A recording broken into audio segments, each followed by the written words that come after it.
Heute wollen wir über das wichtige Thema von Gehaltserhöhungen sprechen. Gerade in Zeiten von Rekordinflation, wir sehen hier mal die aktuellen Werte eingeblendet, wird das Thema ja immer wichtiger, da viele Menschen heute mit erheblichen Verlusten an Kaufkraft zu leiden haben. Aktuell liegen wir noch bei ca. 5% Inflation. Vor einem Jahr waren es sogar knapp 10%. Wenn dem Tarifabschlüsse von gerade mal 2 oder 3% entgegenstehen, dann kann man schnell ausrechnen, wie viel Kaufkraft verloren geht. Manche Betriebe zahlen einzelnen Mitarbeitern weitere Gehaltserhöhungen oberhalb von Tarifverträgen. In vielen Betrieben geschieht das unter Beachtung der Mitbestimmung. Es gibt also transparente Betriebsvereinbarungen darüber. Manche Betriebe regeln das aber anders und haben keinerlei Regeln. Die Allianz behauptete beispielsweise im Spiegel, die Gehaltserhöhungen seien oberhalb der Inflationswerte gewesen. Da ja aber die Tariferhöhungen deutlich unterhalb der Inflationswerte waren, ist es offenbar zu zusätzlichen Erhöhungen für Einzelne gekommen. Wenn ihr dann einen durchsetzungsstarken Betriebsrat habt, und ich hoffe doch sehr, ihr habt das, dann kann der aber rückwirkende Ansprüche der Mitarbeiter durchsetzen, die in den Jahren nicht berücksichtigt wurden. Schauen wir uns das doch in der folgenden Animation mal genauer an, wie das so genau aussieht. Firstly, a comparison of collective wage agreements with pension increases and pay rises in Germany. First of all, here is the curve of collective wage agreements using the example of the insurance industry since 2016. Cumulatively, there is 17.7% cumulative salary raise in the last 8 years for insurance companies until 2024. That sounds quite good at first. However, if you compare this with average earnings in Germany, they have risen by 25.3% in the same period, which is already a significant gap of around 8 percentage points. Pensions have even risen by 28.7% in the same period, a gap of 10 percentage points. So, we are clearly seeing too little for insurance employees compared to the average in Germany and the pensions. The salary structure in many companies typically consists of the collectively agreed salary on the one hand, then the individual tariff addition and the variable remuneration. As a works council, you can start above all with the above tariff bonus. Most companies and organizations have company agreements on this in order to provide employees with transparency in wage determination. However, some companies have no such agreements, nothing of the sort. And in these cases, arbitration boards according to the Works Constitution Act can actually be considered for retroactive salary increases. What an arbitration board exactly is and what it can do will be explained in a later video. What exactly is a retroactive salary increase? Let's make an example. A company with 20 employees, and of these, 5 employees, shown here in green, have received a raise.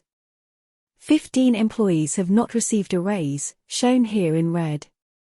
Let's assume that the distribution among these 5 employees is as shown here, that is €400, €200, €500, €300, and €100 per month for the respective employees.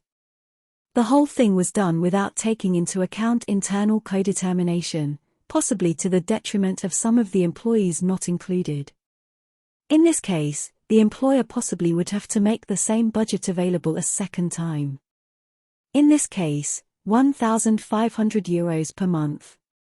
And in extreme cases, this would then be distributed by watering can to the employees who were not included in the original increase. So, everyone would receive a retroactive increase of €100. Let's generalize the example a little. In many companies, there are still many employees who are defined as light-end employees in accordance with Section 5 of the Works Constitution Act. Let's assume we have 10 light-end employees and 20 non-light-end employees. That would of course be an extremely high ratio of 33% light-end employees and 67% non-light-end employees. However, this is actually the reality in some companies today. We have already provided information about this in separate videos. Let's now assume that the Works Council has the status of these light-end employees reviewed in accordance with Section 5 Works Constitution Act. And the Labour Court finds that 8 of these 10 employees are actually non-light-end employees. And 2 employees are actually light-end employees according to Section 5. What happens then to our retroactive effects? The 2 employees who are light-end and confirmed as such by the Labour Court, which would still be 7%, are shifted upwards in the graph. And the other 8 former light-end employees? They are added to the non-light-end and are actually treated as such going forward.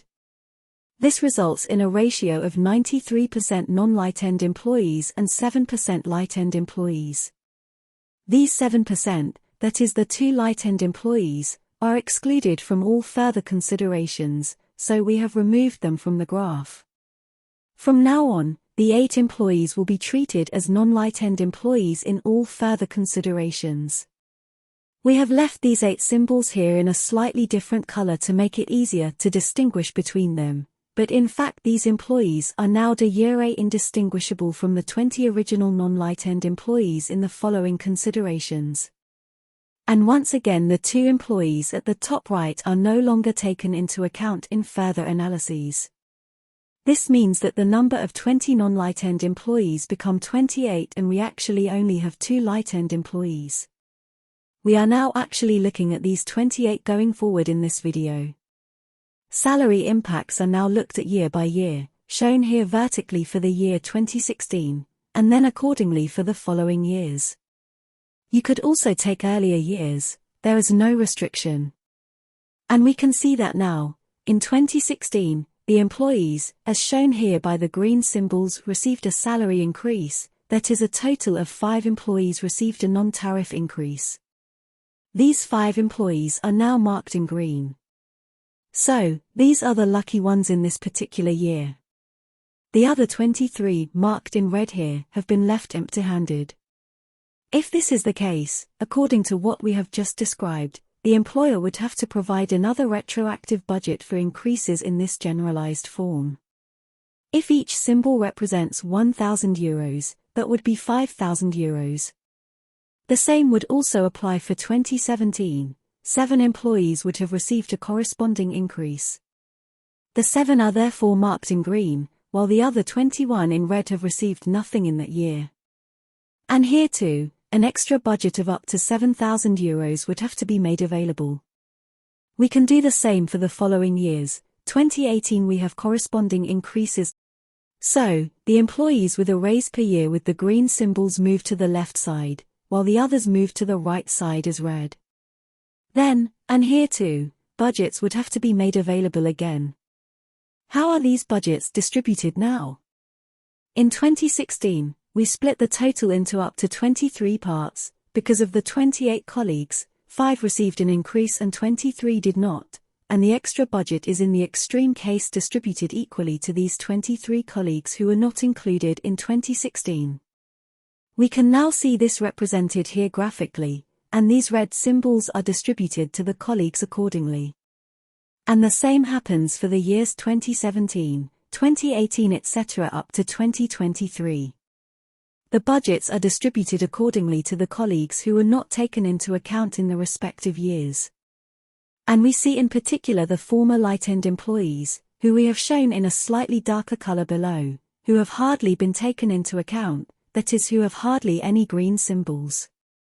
They benefit massively from these retroactive salary increases if. And this is the decisive factor, if. The Labour Court finds that these colleagues are actually non-light-end employees. We have already provided information in separate videos about companies with excessive quotas of light-end employees, 33% in some companies. If works councils have the issue legally clarified by a labour court, then there is a massive upside for these colleagues. Here is the link to the other episodes of our channel with more information. And other colleagues, for example, we have highlighted one of the non-lieutenant who has not actually received a regular increase in any of the years. But here he is then taken into account in each year via these retroactive effects. And even a colleague who has received an increase in 3 years would also have corresponding retroactive effects in the other years in which he was not taken into account. So, you need a good works council and a strong trade union in order to assert the interests of the employees accordingly.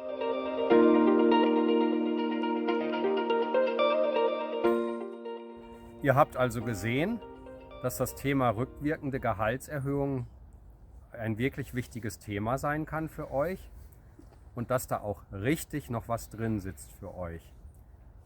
Weil wir meinen, dass es wichtig ist, dem Nasenfaktor Einhalt zu gebieten und faire Gehaltserhöhungen für euch zu bekommen. Ich hoffe, ihr habt einen durchsetzungsfähigen und starken Betriebsrat, der sich auch um das Thema kümmert und das wirklich auch aktiv, und hier meine ich auch wirklich aktiv, für euch einfordert. So, das war's mit einer weiteren Folge von Wir für euch. Wir wünschen euch noch eine gute Zeit und bis bald wieder bei Wir für euch.